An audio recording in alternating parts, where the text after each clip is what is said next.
Welcome to Thrive in Design, a podcast about making money in beautiful interiors as it relates to product-based businesses in the interior design industry. Each week, we'll discuss innovative strategies on how to approach product development and design sales in a shifting market. I'm your host, Nicole Lachey Ben.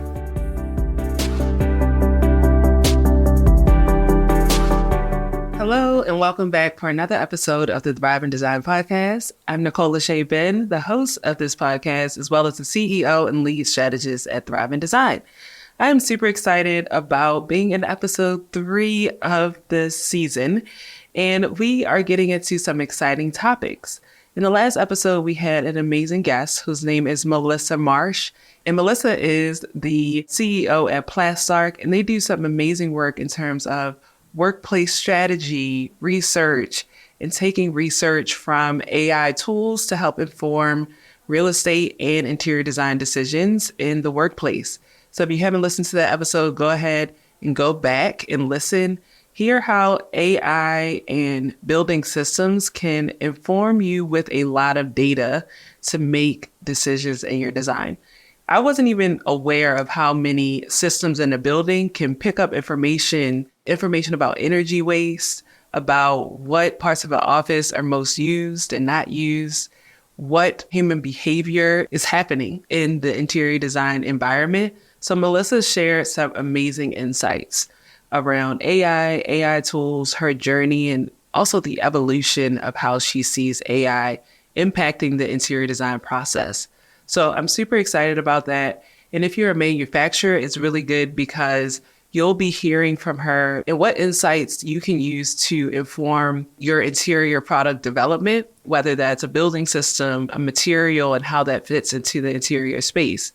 As a designer, if you listen to that episode, it could really give you some insights on how you can use data that's pulled from AI, that's pulled from building systems to inform how you're selecting materials or even how you're space planning in a different built environment. So amazing episode. And I'm super excited about continuing the conversation around AI in the interior design world today. So as you know, we're talking about AI, AKA the artificial intelligence, right? And in order for artificial intelligence to be intelligent at all, first, there needs to be human intelligence to give this artificial intelligence information. But since we're on this topic, we're not even going to go down the rabbit hole of what is AI, how does it get the information and everything like that. But today we're going to do a little bit of an experiment.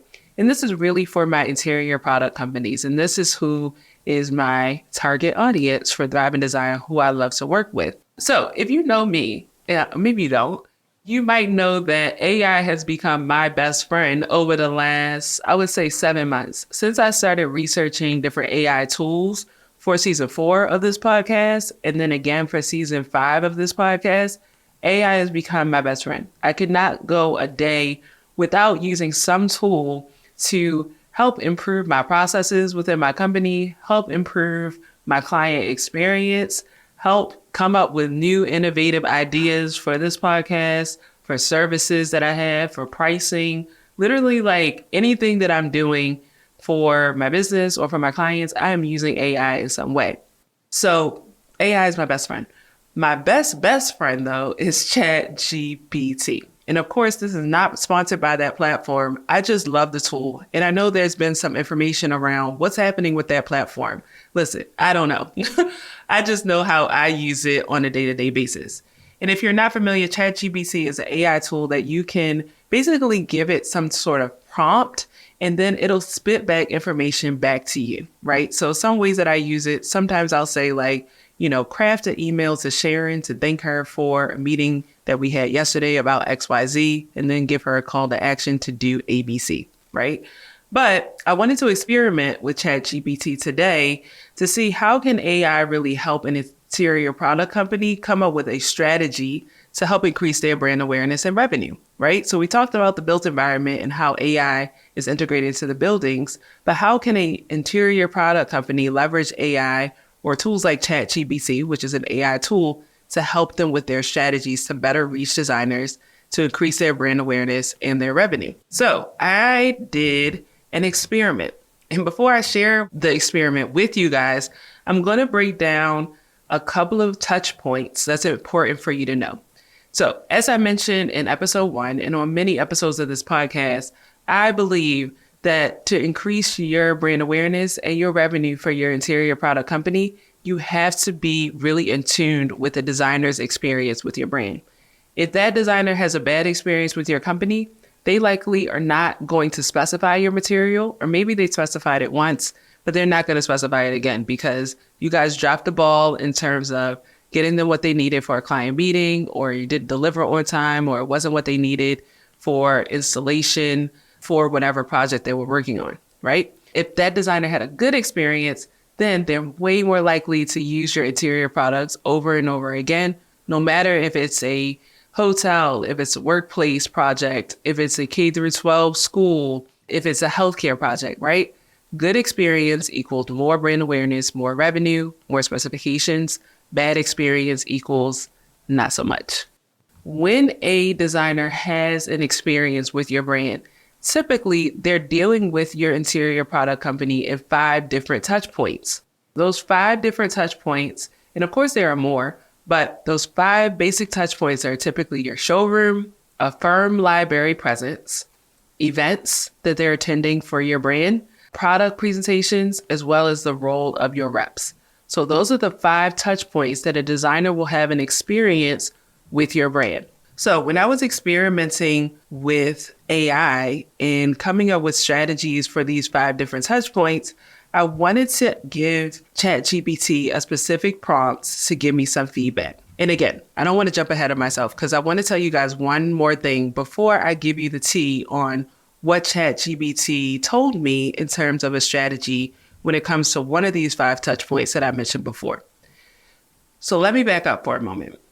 When I'm working with an interior product company, we always start with an audit. Well, first of all, that interior product company has to buy into the belief that all of their brand awareness and revenue is tied to the designer's experience with their brand. Bad experience, not so good sales. Good experience, increased brand awareness and increased sales, right? So when I'm working with that interior product company, we start with an audit. What is that customer experience currently for the designers that interact with your brand? What is their experience in your showroom, in their design firm library, in events they have attended, in product presentations with the roles of your rep? And when I look at that experience, it's really just the customer journey, right? Fancy way of saying, what is the customer journey for that designer? At Thrive in Design, my methodology is called ACE the Journey. And if you've listened to this podcast for many different seasons, you'll hear the breakdown of ACE the Journey. And it's about really refining that experience or refining that customer journeys with designers who have touch points with your brand. And ACE is an acronym that actually stands for awareness, consulting, and executing. So it goes into the different stages that a designer has with your brand correlated with their design process. And for the sake of time, I'm not going to go into the methodology behind this, but it breaks down all of the different touch points within that journey, within acing that journey and making it better. So within the work that I do these audits to identify what are the pain points in your customer journey. After we identify those pain points through several different research methods, then we can synthesize those findings and develop insights and recommendations so that then we can create a strategic plan to move forward. So all of this is important because 1, I don't want to make things up off the top of my head. And 2, I really have to understand where are you right now so that you can create a path forward. I've worked with some clients on a short-term basis where they'll just throw questions at me. Hey, Nicole, what do you think about this? What should we do about this? What should we do about that? But if I don't have any background information on where you're starting in terms of your experience design for your client base, then there's no way for me to come up with a strategy through design thinking practices to move forward. So I say all that to say that that's how I typically work with a brand. So say I was working with your interior product company and we did this audit, we identified the pain points and we came up with a strategic plan to move forward and how we can refine the pain points for your brand. Let's use AI as a tool. You might be thinking, okay, I know what a pain point is in my company and what we need to refine. It might be shipping, it might be your marketing materials, what have you. But for the sake of this episode, let's focus on one touch point, and that is your showroom. And we're going to create an imaginary company, a mirror company, which is actually based on a real company that I came across at a trade show in 2023. Bear with me here. Think about an imaginary company, a mirror company, who focuses on selling mirrors in the hospitality industry. And we know that their pain point, right, is their showroom. So I experimented with ChatGPT, as I mentioned earlier in this episode, to see what ideas can ChatGPT ideate to come up with different strategies on how you can improve the showroom experience for this mirror company. So, of course, I went to my best friend, ChatGPT, and gave it a prompt. The prompt that I gave ChatGPT was to give me recommendations for how to integrate online and offline strategies for the showroom of a mirror company that is looking to have their mirrors used in lots of hotels in the US, and that their showroom is located in a design building within New York City. So that was word for word prompt that I gave ChatGPT, and I wanted ChatGPT to give me a response for ideas on strategies that they can use to better that experience for designers. Okay. So again, that was a mirror company. They're looking to get specified in more hotels. Their showroom, which is that 1 of 5 touch points, is what they need to revamp an experience for. And they want to have online and offline strategies to integrate with that, right? So those are all the things that were integral in the prompt that I created and gave ChatGPT. So this is the response that ChatGPT gave me, and it's actually pretty long. So I'm going to share a little bit about these responses here on this episode with you. So ChatGPT came back to me and they said, integrating online and offline strategies for a mirror company showroom, especially when targeting the hotel industry in the US, can be a comprehensive approach. Here are some recommendations to achieve this integration effectively. And of course, from there, they broke down online and offline strategies. Because as you'll see in the next few episodes, online and offline is very important, but there's also sometimes a correlation between the two. So let's go into the offline strategies that ChatGPT shared. So they shared the first is the showroom experience. And that was to create an immersive and interactive showroom experience within the New York City design building. Ensure the showroom reflects the elegance and versatility of the mirrors. Collaborate with interior designers to showcase the mirrors in various design settings that mimic hotel room environments. Next, it went on to talk about networking events. It gave a suggestion to host exclusive networking events for hotel industry professionals, interior designers, and decision makers. This can help build relationships and create awareness about your mirror products. The next was partnerships with designers and influencers. Partner with influential interior designers and decorators who can incorporate your mirrors into their projects. This not only boosts credibility, but also expands the reach through their networks. And the next was trade shows and exhibitions. Participate in relevant trade shows and exhibitions within the design and hospitality industry, and this provides exposure to potential clients and allows for direct interaction with decision makers.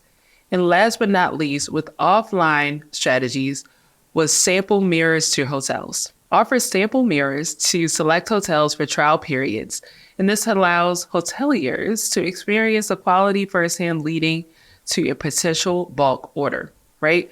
So all of those I felt like were very straightforward and generic recommendations that ChatGPT was thinking about, especially for the hospitality industry.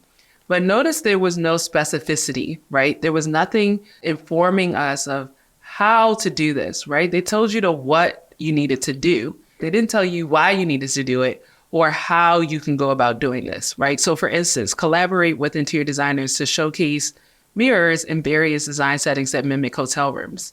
Why do you need to do this? And how do you need to do that? What designer should you partner with in order to create this mock-up space to show your mirrors in the best setting, to show the lighting of the mirrors, to show how people feel in the mirrors? What's the story behind your brand and why is this relevant? Why should people care, right? So ChatGPT gave a few different generic recommendations, but we could take that even further to get specific in the story behind your brand and making it relevant to your mirrors, why people should care, why people should specify, and making sure that experience is A1, right? So that they can keep coming back to you over and over again for specifications. So the next thing ChatGPT talked about was online strategies, right? So in terms of online strategies, this is what ChatGPT gave us for this imaginary mirror company who wants to increase brand awareness and revenue in the hospitality industry. The first was website optimization. So ensure the company website is user-friendly, visually appealing, and optimized for search engines. Provide detailed information about the mirror products, customization options, and case studies. The next was virtual showroom tours. Develop a virtual tour of the showroom that is accessible on the company website. This enables potential clients who cannot visit in person to experience the showroom remotely. The next was social media presence. And that is to leverage social media platforms like Instagram, Pinterest, and LinkedIn to showcase mirror designs, customer testimonials, behind the scenes glimpses, and use targeted ads to reach the hotel industry. The next was content marketing. Create engaging content such as blog posts, articles, and videos that highlight the benefits of using mirrors in hotel settings. Emphasize durability, customization options, and design versatility. The next was online advertising. Of course, leveraging those Google ads, social media advertising can help increase brand visibility and drive traffic over to your website. E-commerce platform was one of the recommendations as well.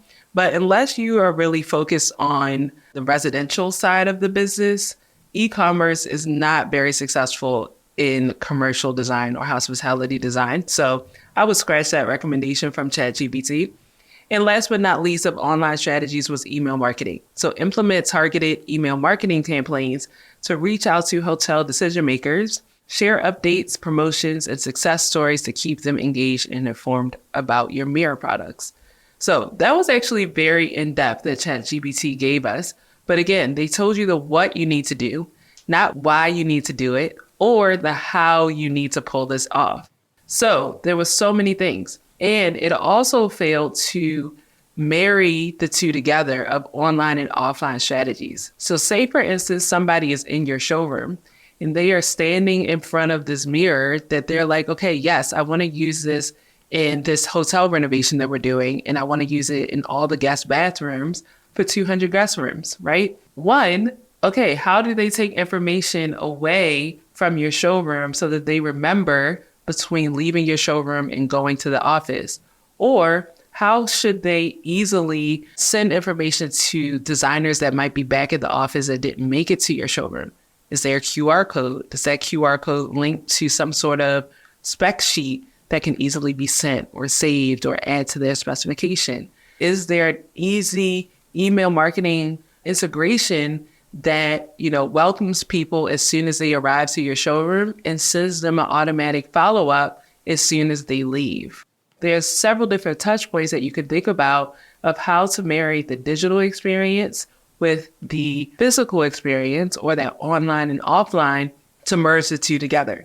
So we experimented with ChatGPT in this episode to come up with some super generic ways that you can start thinking about online and offline experiences specifically for a showroom. But of course, we still have those other 5 touch points that we talked about earlier in this episode: the firm library presence, events, product presentations, the role of your reps, right? And there's so many different things and so many different parts and pieces that you can think about online and offline, and how to make sure that you're also making your story cohesive in all of these different touch points. Okay, so again, what was missing from that ChatGPT response? The story of your brand, how you will successfully integrate it into every experience that happens that we outlined today. Another thing that was missing was a strategic plan with step-by-step instructions for you to execute. And that's especially important for smaller brands. And a lot of times I'll attract smaller brands here at Thrive in Design versus the bigger, $100 million per year revenue brands. But that strategic plan was missing. What are the step-by-step instructions that you need to do to execute all of the things that was outlined? And last but not least, what was missing? The execution and support for your team. So if you don't have a very robust team, how will all of these things be executed? Or if you have a team that is new to all of these ideas of online and offline strategies, but does not have the bandwidth to execute, that was missing. So that's where the Thrive in Design team comes in. Let us help you refine your story and figure out how you'll integrate it online and offline, and let us do the heavy lifting, especially when your team is lean. Now, for the sake of time, we won't get into the other 5 touch points. We only touched on the showrooms today for this imaginary mirror company. But if any of these things resonate for you, if you're like, maybe we do need to refine that showroom experience, or maybe we need to start thinking about the firm library presence, the events that we host, our product presentations, or the role of our reps. Maybe we need to start thinking about what is a designer's experience with our brand? Is it good? Is it bad? Are there pain points that's preventing people from specifying us the first time or again and again? Then reach out and let's have a conversation, of course, because that's where Thrive in Design helps you. We have a very robust team, a growing team with me as your lead strategist who can help walk you through this process, understand your pain points, and help you create a strategy as well as a strategic plan for how you can move forward and thrive in the next year and in the years to come. So go ahead, send me an email, hello@nicolashay.com, or head over to LinkedIn and find my profile and send me a DM, and let's get this conversation going. And I can't wait to help your interior product team thrive this year. So see you in the next episode, and I can't wait to talk to you soon. Thanks for joining us this week on Thrive in Design. Be sure to follow us on Instagram at Thrive in Design. And for more strategies on how your product company can innovate in the interior design industry, head to training.thriveindesign.co. As always, subscribe to the show to catch every new episode and leave us a review so we can continue to create captivating content. See you next week.